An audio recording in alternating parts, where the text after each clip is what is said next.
A quiet evening. A woman steps out of a store heading to her car. Suddenly a voice yells, harsh, demanding. A police officer stands there, gun drawn, eyes filled with suspicion. She raises her hands, calm but confused. "What's the problem, officer?" The cop doesn't lower his weapon. "You don't belong here," he sneers. What happens next will shock everyone, the bystanders, the police, even the city's most powerful man, because this isn't just any woman, she's the FBI director's wife. And within minutes, the officer's world will crumble before his eyes. Before we start the story, comment below where in the world you're watching from, and if you enjoy stories like this, don't forget to subscribe so you never miss a new one. It was a quiet evening in Washington, D.C. The sun was setting, casting an orange glow over the city. Julia Carter, the wife of FBI Director Michael Carter, had just finished shopping at a high-end boutique. She carried a few bags in her hand and walked towards her black SUV parked near a busy street. As she reached for the car door, she heard a voice behind her. "Hey, stop right there!" Julia turned around and saw a police officer, Officer Brad Thompson. He was tall, muscular, and had a stern look on his face. His hand was already on his gun. "You don't belong here," the officer said, narrowing his eyes. Julia frowned. "Excuse me? I think you're mistaken." "I said step away from the vehicle." The cop pulled out his gun and pointed it directly at her. Julia's heart pounded. She had faced dangerous situations before. Her husband was the FBI director, after all, but never like this. "Sir, put your gun down. I have done nothing wrong," she said, keeping her hands visible. The cop didn't lower his weapon. "Don't argue with me." A few bystanders stopped to watch, some pulling out their phones to record. Julia took a deep breath and calmly said, "Do you know who I am?" The officer scoffed. "I don't care who you are. You're trespassing in the wrong neighborhood." Just then, a black SUV pulled up, tires screeching. The doors flew open, and 3 men in suits stepped out. One of them was Michael Carter himself. His face was like a thunderstorm. "Officer, put that gun down now!" Officer Thompson hesitated for a moment, his grip on the gun tightening. He looked at Michael Carter, then back at Julia. "Step back, sir. This is police business," Thompson said, his voice firm. Michael took a step forward, his eyes burning with fury. "You're pointing a gun at my wife. Do you have any idea what you're doing?" The officer's face twisted in confusion. "Your wife?" "Yes, my wife." Michael's voice was sharp. "And I'm the director of the FBI." The crowd gasped. Some people whispered to each other. The bystanders recording the scene zoomed in on Thompson's face. He suddenly looked nervous. You're lying," Thompson stuttered, but his confidence was fading. One of Michael's agents, a tall man in a dark suit, stepped forward. "Sir, put the weapon down before you make things worse." Thompson swallowed hard. His hands were sweaty. He glanced around and saw people staring, their phones pointed at him. His own body cam was recording everything. Julia stood still, her hands up, but her eyes were locked onto her husband. She knew what was coming next. Michael took out his badge and held it up. "Last chance. Drop the gun, Officer Thompson." The officer's hands shook. He realized he had messed up badly. Slowly he lowered his gun. Michael nodded to one of his agents. "Arrest him." The agent moved in, grabbing Thompson's arm and twisting it behind his back. The officer didn't resist. He knew it was over. Just then, a police radio crackled. "Unit 47, what's your status?" But Thompson couldn't answer.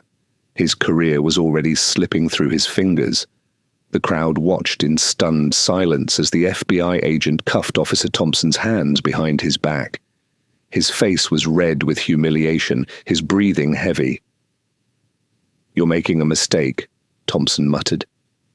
"I was just doing my job." Michael Carter stepped closer, his voice low but deadly serious. "Your job? Your job is to protect and serve, not to threaten innocent people because of your own biases. Julia finally lowered her hands, shaking her head. You didn't even ask for my ID. You just assumed I didn't belong here. Thompson's eyes darted around, searching for a way out of this mess. But there was none. At that moment, 2 police cruisers pulled up with sirens blaring. More officers jumped out, but they stopped in their tracks when they saw the situation. An FBI agent was arresting one of their own.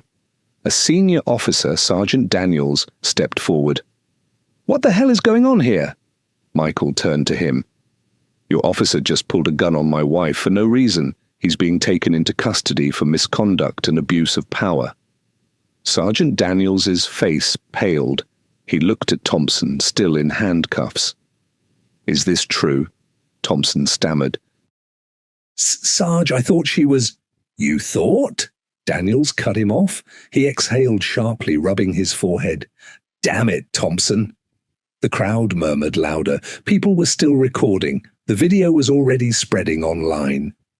Sergeant Daniels took a deep breath. He turned to Michael. "Director Carter, I'll handle this personally." Michael nodded. "Make sure you do, because this," he gestured toward Thompson, "is exactly why people don't trust the police." Daniels looked at Thompson, then back at Michael. "Effective immediately, Officer Thompson is suspended. We'll be launching a full investigation." But Michael wasn't done yet. He pulled out his phone, dialing a number. "Who are you calling?" Julia asked. Michael's eyes were cold as steel. "The mayor." Thompson's heart sank. He knew what was coming next. Thompson's breath became shallow. His mind raced, but there was no way out. He was already in handcuffs, and now the FBI director was calling the mayor. This was bigger than he had ever imagined. Sergeant Daniels shifted uncomfortably as he listened to Michael's conversation. "Mayor Reynolds," Michael said into the phone, his voice calm but firm.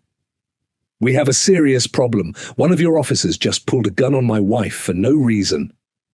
There was silence for a moment. Then, even from where he stood, Thompson could hear the mayor's voice crackling through the speaker. "What? Are you serious?" "Dead serious," Michael replied. "And there are witnesses, videos. It's already spreading online. You need to handle this before it turns into a national scandal." The mayor's voice grew tense. "Michael, I promise you we'll take swift action. That officer, what's his name?" Michael glanced at the disgraced cop. "Brad Thompson." Mayor Reynolds sighed. "Consider him fired, effective immediately." A loud gasp rippled through the crowd. Thompson's knees nearly gave out. No, you can't do this. Michael cut him off with a piercing glare. "You did this to yourself." Sergeant Daniels received a message on his radio. His eyes flicked to Thompson, then to Michael. "Director Carter, we'll escort him back to the station and process his termination. I'll make sure this goes by the book." Michael nodded. "It better." As the officers led Thompson to a police cruiser, the crowd began to cheer. Julia, still shaken, exhaled deeply and turned to her husband. That was terrifying. Michael gently took her hand. "He'll never do this to anyone again." Just then, Julia's phone buzzed. A news notification popped up. "Breaking. Racist cop fired after threatening FBI director's wife. Video goes viral." Julia looked up at her husband and smirked. "Looks like the world already knows." Michael sighed. "Good. Now let's go home." 1 week later, Brad Thompson sat alone in his small apartment, staring blankly at the flickering TV screen. The news was still covering his downfall. His name was everywhere. Former officer Brad Thompson was fired last week after wrongfully pulling a gun on the FBI director's wife. The viral video sparked outrage, leading to calls for police reform. His phone buzzed non-stop, but none of the messages were supportive. "You deserve to rot, racist pig. Hope you never work again. The whole country knows your name. Good luck finding a job." He clenched his fists. His whole life had fallen apart in a matter of minutes. No police department would hire him now. His pension gone. His reputation destroyed. Even his so-called friends in the force had distanced themselves, afraid of getting dragged down with him. A loud knock at the door made him jump. He hesitated before opening it. Standing there was a man in a black suit, his expression unreadable. "Brad Thompson?" the man asked. Thompson frowned. "Who's asking?" The man smirked and handed him a business card. "Vincent Alvarez, private security consultant." Thompson narrowed his eyes. "What do you want?" Alvarez stepped inside, shutting the door behind him. "I think we both know your career as a cop is over, but I have an offer that might interest you." Thompson folded his arms. "I'm listening." Alvarez's smirk widened. "How do you feel about working off the books?" A chill ran down Thompson's spine. Thompson eyed Alvarez suspiciously. "Off the books? What does that mean?" Alvarez took a slow step forward, lowering his voice. "Let's just say, there are people out there who need security, but they don't exactly trust law enforcement." Thompson scoffed. "You mean criminals?" Alvarez chuckled. "Criminal is such a harsh word. Let's call them businessmen with unique needs." Thompson hesitated. He had spent years wearing a badge, believing he had power. Now he was nothing, just another washed-up ex-cop with no future. The job offers had dried up, but his bills hadn't. "I don't know," he muttered. "I didn't spend years in the force just to end up working for some lowlifes." Alvarez raised an eyebrow. "Did the force help you when you got fired?" "Did your so-called brothers in blue stand by you?" Thompson stayed silent. He knew the answer. Alvarez smirked and pulled a thick envelope from his pocket, tossing it onto the table. It landed with a heavy thud. Thompson stared at it. "What's this?" "20 grand, Alvarez said casually. "Just for hearing me out." Thompson swallowed hard. He hadn't seen that kind of money in a long time. "Work with us, and there's more where that came from." Alvarez leaned in.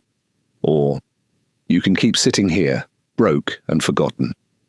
Thompson's mind raced. He knew this was a deal with the devil. But at this point, did he really have a choice?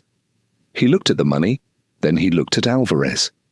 And slowly, he reached for the envelope. Thompson's fingers trembled as they brushed against the envelope. He hesitated for only a moment before gripping it tightly. The weight of the cash felt different, heavier than his old police paycheck. Alvarez grinned. Smart choice. Thompson exhaled sharply, his old sense of morality battling against his desperation. "What exactly do you need me to do?" Alvarez patted his shoulder. "Let's just say you'll be using your old skills, but this time, no rules, no body cams, no oversight." Thompson felt a chill run down his spine. He had spent years believing he was a man of the law, but now the law had abandoned him. And maybe, just maybe, it was time to stop playing by the rules. He looked at Alvarez and gave a slow nod. "I'm in." Outside, the city lights flickered. Somewhere, justice still existed. But for Brad Thompson, that world was gone. He had chosen a new path, one he could never come back from.